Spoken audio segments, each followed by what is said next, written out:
Napakamahal umorder ng tom yum soup sa restaurant kaya gumawa ako ng sarili kong version dahil nami-miss kong kumain at ito ang ating sangkap, siling green, meron tayong sugpo, meron tayong luya, meron tayong dahon ng sibuyas, meron tayong kamatis, meron tayong red onions, and then meron tayong pechay bagyo, and then of course ang ating bok choy at syempre siomai, beef siomai yan at ang ating tom yum soup paste and ang ating milk.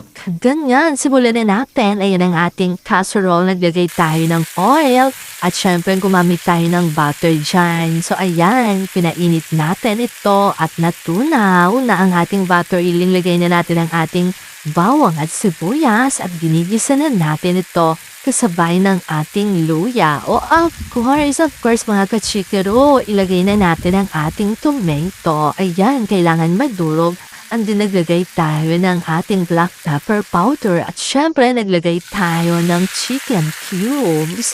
Ay mga kachikero at syempre kailangan makalas-kalas ang ating mga kamatis. Ganun, magkalas-kalas. And then syempre naglagay tayo ng ating siling green at ang ating tomato sauce. So ayan mga kachikero, din inilagay na natin ang ating sugpo or ating hipon. And syempre mga kachikaro, naglagay tayo ng black pepper powder. Ganon.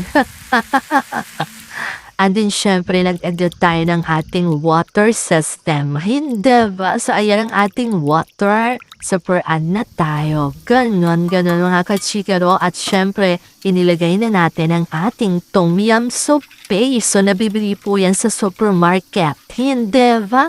So ganyan. Medyo may kamahalan lang. Pero kayang bilhin nyo yan. Ganon. And then, syempre mga kachikaro, kailangan natin itong halu-haluin, pakuluin, at ayan, tinakpan na natin. Ganon. Antayin natin na kumulo siya at tuwada.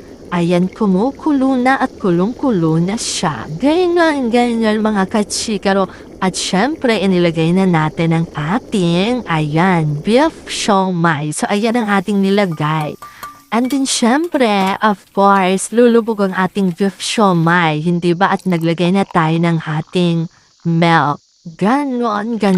Mga kachikaro, lulubog pa ang ating siomai dyan. Of course, lulubog yan kasi hilaw pa. At syempre, mga kachikaro, lulutang yan kapag luto na. Ganon ang basihan. Kapag naluto ang siomai, lulutang na siya. Ganon. So, lutang-lutang, eme. So ayan mga kachikaro, andin ayan, pinakulo natin ang pinakulo at ayan, kitang-kita nyo, ayan, naglilitawan na sila, hindi ba? So lumilitaw na ang ating siomai kasama ang ating mga sugpo, meaning iyan ay syempre luto na. So ganyan, pinakuloan pa natin ang pinakuluan. Ganyan mga kachikaro, grabe, ang sarap talaga niyan.